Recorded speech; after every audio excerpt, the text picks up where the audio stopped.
অনেককে বলতে শুনেছি এমন কথা, কবিতা আবৃত্তি চর্চা করে কি হবে, গান গিয়ে কি হবে, নাচ শিখে কি হবে।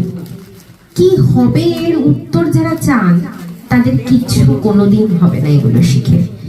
কিন্তু উত্তর আছে, উত্তর আছে হচ্ছে ভালো থাকার, উত্তর আছে হচ্ছে মনটাকে পবিত্র সুন্দর করতে পারার, উত্তর আছে এই বয়সেও, যে বয়সে জেঠিমা কবিতা আবৃত্তি করলেন, কবিতা বলতে গিয়ে গায়ে কাটা দেওয়ার এবং শুনতে গিয়ে গায়ে কাটা দেওয়ার।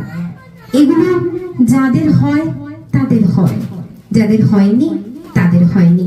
যেমন একদল যুবক মনে করেছিলেন ঢাকার রাস্তায় যে বাংলা ভাষাকে জড়িয়ে বাঁচতে হবে, বাংলা ছাড়া বাঁচা যাবে না, প্রাণ দিয়েছেন, রক্ত দিয়েছেন। আবার এমনও মানুষ আমরা দেখতে পাই যারা বলে আমার ছেলে বাংলাটা ঠিক আসে না, এবং হরদম এমন মানুষ আমরা